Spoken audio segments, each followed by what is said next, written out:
बंगलोर से आया हूँ। आपका इसमें शरीक? मेरा नाम मोहम्मद अयाज है, मस्जिद अल फारूक का मुतवल्ली जी। चिकबंगलूर से आया। जी, कितना ज़रूरी है आज के माहौल में सही नुमाइंदगी को चुनना? इतनी ज़रूरी है कि जो मुसलमान जो इमलाक इन्होंने जो वफ़ के लिए वफ़ किया, इसने से वफ़ किया कि हमारी आखिरत तक हम इसका सवाब मिलता रहे। Hello and welcome to Bengaluru Akhbar. Karnataka state board of औकाफ के लिए मुतवल्ली ज़मरे से आज इलेक्शन होने जा रहा है। कर्नाटका के 4 डिफरेंट जोन में, गुलबर्गा, दावणगेरे, मैसूर और बेंगलोर में हम मौजूद हैं। मैसूर की डिप्टी कमिश्नर के ऑफिस में, जहां पर पोलिंग हो रही है। 205 वोटर्स यहां पर रजिस्टर होकर, अब जबकि वक्त 12 बजे के करीब हमने चेक किया तो 70 to 75 मेंबर्स ने अब तक वोट किया है। काफ़ी सारे लोग आ रहे हैं, 35% वोट हो चुकी है।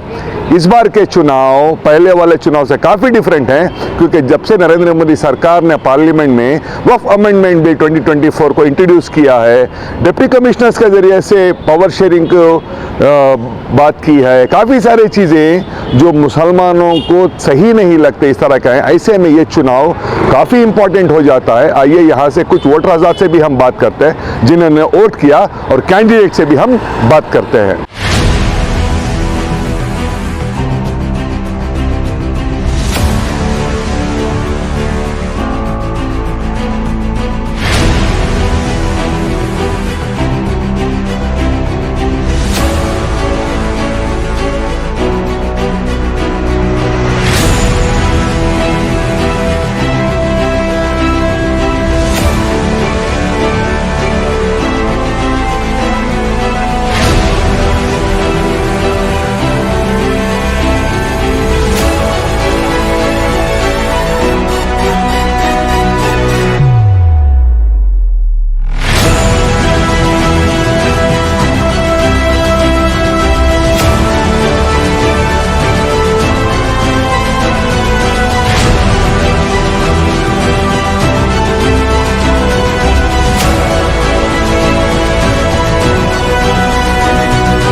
हाजी साहब हैं, मैसूर के रहने वाले। आज के माहौल में जिस तरह से पार्लियामेंट में वफ़ अमेंडमेंट बिल है, सही नुमाइंदे को चुनना, सही नुमाइंदगी, ट्रांसपेरेंसी, अकाउंटेबिलिटी कितना ज़रूरी है? बहुत ज़रूरी। इस वास्ते तो मैं इस पर है तो भी एक वोट की भी कीमत हो चाहिए इसमें करको आपको डाला, लेकिन अब भी ज़्यादा कोशिश करना है। हमारे इदारे पूरे इन्वॉल्वमेंट नहीं हुए, ज़रूरत नहीं समझे, इदारे वाले ज़रूरत नहीं समझे तो दूसरे क्या समझते? सर ऐसा क्यों है? कर्नाटक हम देखते हैं नए नए मसाजिद इतने ज़्यादा बनते हैं, लेकिन वक्फ बोर्ड में लगाने से डरते हैं। क्या इसकी वजह ये भी है कि हम वक्फ बोर्ड में करप्शन ज़्यादा होते हैं? ये हो सकता है सर? हो सकता है, ये वजह हो सकती है नहीं, हरासमेंट ज़्यादा है। हरासमेंट ज़्यादा है, बैठे बैठे कमेटियाँ चेंज कराते हैं। अब एक मस्जिद मेरी अंसार मस्जिद भी है, मैं नहीं दिया उसे जमा है, क्योंकि तो मैं बड़ी मेहनत कर 100-200 की जगह लेकर हमें करोड़ों रुपए की जगह हो गया है। ये करो तो वक्त कर डाले होगा अब तुम्हारा क्या भी नहीं, चलो बाहर कर दो।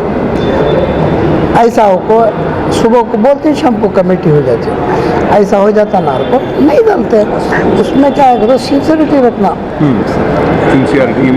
ईमानदारी हो ना। दूसरा क्या कहते हो, ये जो अब इदारे हैं वक्फ बोर्ड के, उनका कंट्रीब्यूशन देखो जमारी नहीं। अच्छा, क्या डरती मालूम नहीं कि वोट दलालत क्या होता क्या कितने डरती होते में तो कौन भी खाता है।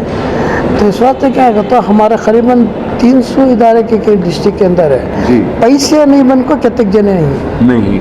अब जो भी नुमाइंदा चुन के आते, दो आते, उनसे क्या कहना चाहेंगे? किस तरह का उनको काम करना है? नहीं, उनसे तो अल्लाह से दुआ करना है। मैं बता अच्छा काम करो को, हमारा तो क्या भी नहीं रहता। अब इदारे का चुन के आगे के बाद उन्होंने बेंगलुरु को चले आती, मैं ये मिला को 5वां वोट डाल रहा हूँ, कभी उनसे मिला नहीं, उनसे कराया नहीं, उनके आते हैं कोई जीतने वाले आपके पास दोबारा? नहीं आते नहीं। सेम सियासतदानों का किस्सा, वोट लेके जाते हैं बड़को मुस्लिम, सियासतदानों उनसे भी बड़को फिर भी उम्मीद क्या करता हूँ, कल नहीं कल, आज नहीं कल हमारे बच्चों को अच्छा होता है। जमाल बेबी साहिबा की दरगाह से हूँ।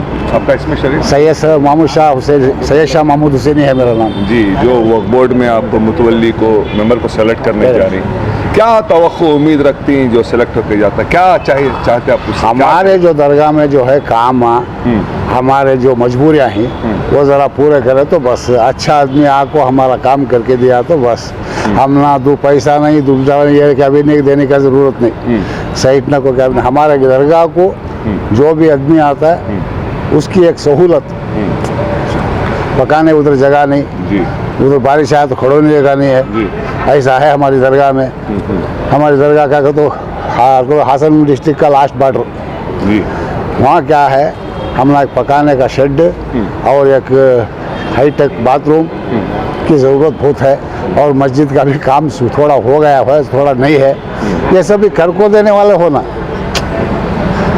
तो आपके हिसाब से सही नुमाइंदों को आप चुन रहे हैं? चुनना पड़ता है ना। अब हमारा काम होना था चुनना चाहिए, हमारा मज़ा कौन सा होता है, वो पका खाना चाहिए। वोटर्स यहाँ पर दूसरे ज़िलों से आ रहे हैं, आप देख सकते हैं यहाँ पर रेस्टोरेंट में बैठकर चाय पूछते हैं इनसे, इनका इलेक्शन कैसे चल रहा है। अस्सलाम वालेकुम। यहाँ पर चिकमंगलूर के वक्फ बोर्ड के चेयरमैन हैं शाहिद साहब हमारे साथ मौजूद है। आपने वोट डाला? शाहिद? मेरा तो वोट नहीं है, हमारे चिकमंगलूर के मुतवल्ली साहिबान का वोट है। 48 वोट है चिकमंगलूर ज़िला से, तो अल्हम्दुलिल्लाह सारे मुतवल्ली हजरात जो है वोट डालने के लिए, अपना वोट डालने के लिए आए हुए हैं, तो उनके साथ आया हुआ हूँ। अल्हम्दुलिल्लाह बहुत अच्छे इंतज़ामात हैं इंतज़ामिया की तरफ से। अब तक इसके मुताबिक 60% की पोलिंग हुई है। ओके। शाहिद साहब, आप चिकमंगलूर से आते हैं, इसी जगह से आते हैं जहाँ पर दादा पहाड़ का इतना बड़ा इशू, हालांकि वो वक्फ बोर्ड में है ही नहीं है, लेकिन आज जब से नरेंद्र मोदी सरकार ने कंटेंशियस वक्फ अमेंडमेंट 2024 को लेकर आई है, कितना ज़रूरी है सही नुमाइंदों को चुनना, ट्रांसपेरेंसी से काम होना, पब्लिक अकाउंटेबिलिटी में सारी चीज़ें दिखना, क्योंकि हिंदुस्तान की 3rd लार्जेस्ट जायदाद मुसलमानों की कहते हैं, लेकिन हमारी हालत तो गरीबी से भी नीचे है। बिल्कुल, बहुत सही कहा आपने कि वक्फ की जो इमलाक है वो हिंदुस्तान में 3रे नंबर पर है। आफ्टर डिफेंस वक्फ की इमलाक है, लगभग 9 लाख एकड़ की ज़मीन वक्फ की है। लेकिन मंशा वक्फ जो हमारे बुज़ुर्गों का था कि ये मुसलमानों की फलाह व बहबूद के लिए जो वक्फ किया गया था, ये नबी करीम सल्लल्लाहु अलैहि वसल्लम के ज़माने से जो है कौम के नाम पे वक्फ करना और कौम के फलाह व बहबूद के लिए वक्फ करना, ये उस दौर से चला आ रहा है। और अल्हम्दुलिल्लाह मुसलमानों ने बहुत सारी जायदादें जो है वक्फ के लिए और कौम के लिए वक्फ किया है। ये हमारे जनाब, आपकी तारीफ कहाँ से हैं? कहाँ मैं चिकमंगलूर से आया हूँ। उंगली दिखाएंगे कैमरा? मैं चिकमंगलूर से आया हूँ। आपका इसमें शरीक? मेरा नाम मोहम्मद अयाज है, मस्जिद अल फारूक का मुतवल्ली चिकमंगलूर से आया हूँ। जी, कितना ज़रूरी है आज के माहौल में सही नुमाइंदगी को चुनना? इतनी ज़रूरी है कि जो मुसलमान जो इमलाक इन्होंने जो वक्फ के लिए वक्फ किया, इसलिए से वक्फ किया कि हमारी आखिरत तक हमें इसका सवाब मिलता रहे, इसकी नीयत से उन्होंने जायदाद को वक्फ किया। लेकिन हमारे ही लोगों ने इसका गलत इस्तेमाल किया। इसके तरफ से एक शेर मैं इनको कहता हूँ जिन्होंने हड़प किया है। दिल के फपोले जल उठे सीने के दाग से, इस घर को आग लग गई घर के चिराग से। इस एक शेर से मैं अपनी बात को बहुत दुरुस्त फरमाया इन्होंने, क्योंकि मुसलमानों के आज जो हालात है ये नरेंद्र मोदी या अमित शाह से नहीं है, हमारी फेल्ड मुस्लिम लीडरशिप से है, जिसके बारे में कम से कम 100 से ज़्यादा हमने वीडियोस बनाए। आप यहाँ पर देख सकते हैं कांग्रेस के बड़े बड़े नेता हैं जो वक्फ बोर्ड में हैं, इनसे भी हम बात करते हैं, नौजवान भी हैं यहाँ पर। वक्फ बोर्ड का इलेक्शन कैसे चला, कितना ज़रूरी है, सही रिप्रेजेंटेशन को लेकर कितना ज़रूरी है आपके हिसाब से? देखो आज के माहौल में जो आज ये हमारे हिंदुस्तान के अंदर जो वक्फ बोर्ड का मामला लेके जो सेंट्रल गवर्नमेंट जो खेल खेल रही है हिंदुस्तान के आवाम के साथ, ये सिलसिले में आज कर्नाटक के अंदर वक्फ बोर्ड सही तरीके से वक्फ बोर्ड को निभाने के लिए हमारे ज़मीर साहब जैसे एक शेर दिल मिनिस्टर की ज़रूरत, और आगे जाको 10 साल को है, और आको जो वक्फ बोर्ड के स्टेट में हमारे अनवर साहब और सरवर बेग साहब, इंशाल्लाह ये दोनों की जोड़ी इंशाल्लाह मिल को बहुत सही से काम करते। वक्फ बोर्ड के जो प्रॉपर्टियाँ की हिफाजत है अल्लाह के हुक्म से, इंशाल्लाह अल्लाह ताला इनके ज़रिए से सही काम कराता। और इंशाल्लाह आज अभी जो पिछले एक साल में जो काम हुआ वक्फ बोर्ड के अंदर अनवर साहब के सदारत में और ज़मीर साहब के एक सरपरस्ती में, अल्हम्दुलिल्लाह इतने अच्छे काम हो गए हैं, जैसे कि एम्बुलेंस देना, फिर फ्रीजर्स देना, और कॉलेजेस बन रही हर डिस्ट्रिक्ट में। इंशाअल्लाह अल्लाह चाहा तो इंशाअल्लाह ताला ऐसे ही और तालुक वाइज उन्होंने और एम्बुलेंस देखो और कॉलेजेस स्कूल्स ये सब करना बोल को उनका बहुत दूर का प्लान है। इंशाअल्लाह इनके सदारत में और अच्छे से अच्छा कर्नाटक का वक्फ बोर्ड पूरे हिंदुस्तान के अंदर नंबर 1 काम करके दिखाता है इंशाअल्लाह। सर इसका रिजल्ट वोटिंग काउंटिंग कब है इसका? 21 को 21 के दिन पता चल जाएगा इंशाल्लाह। अच्छा, एक सवाल ये कह रहे थे कि जो काम होगा ज़बरदस्त होगा, ईमानदारी ट्रांसपेरेंसी के साथ होगा काम? बाकायदा ज़मीर साहब ने कहा है जो वक्त के बाद घूरेगा भी सोचेगा भी तो वो कीड़े पड़कर मरेगा। इसमें पूरे वफादारी के साथ होगा इंशाअल्लाह। पूरी कौम को इंशाअल्लाह एक ऐसा काम कर दिखाएंगे, दुनिया में भी आबाद होंगे, आखिरत में भी आबाद होंगे।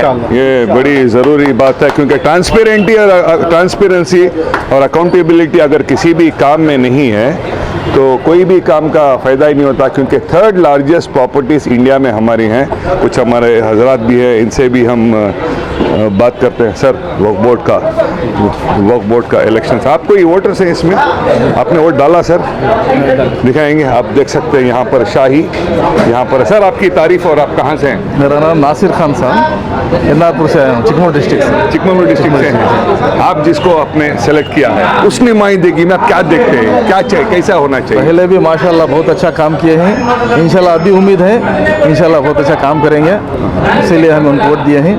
लेकिन ज़ाहिर तो नहीं कर सकते, इंशाल्लाह 6 आदमी हैं, उसमें भी 2 आदमी को वोट करेंगे इंशाल्लाह कामयाब होंगे।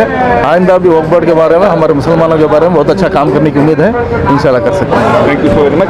21 तारीख के दिन इसका काउंटिंग होगा, 21 तारीख के दिन फिर पता चलेगा कि मुतवल्ली ज़मरे से कौन सेलेक्ट होकर आता है। फिर उसके बाद जो दूसरे मेंबरान हैं, जैसे असेंबली से हमने देखा था कि NARIS ने असेंबली कोटा से नॉमिनेशन फेल किया, पार्लियामेंट कॉन्स्टिट्यूट कोटा से नासिर हुसैन साहब हैं, बार काउंसिल से, ये सारे मिलकर एक चेयरमैन को चुनेंगे, फिर दोबारा काम होगा। लास्ट और इम्पोर्टेंट पॉइंट आपको बता देता हूँ, ये जो इतना फास्ट जिस तरह से ये प्रोसेस इलेक्शंस का हुआ है, जिसका जिम्मेदारी ज़मीर अहमद खान वक्फ मिनिस्टर ने ली है, उसकी एक वजह ये भी है कि 2023 में अगस्त में जब ये बिल लेके आए थे पार्लियामेंट में अमित शाह और नरेंद्र मोदी सरकार ने वक्फ अमेंडमेंट 2024 को, अब आने वाले विंटर सेशन में JPC जो जॉइंट पार्लियामेंट्री कमेटी सबमिट करेगी, उस एक्ट के बनने से पहले अगर ये कमेटी यहाँ पे फॉर्म हो जाती है तो अकॉर्डिंग टू, क्योंकि autonomous body according to the bylaws constitution के हिसाब से अगले 5 साल तक ये इस बॉडी को कोई डिस्टर्ब नहीं कर सकता,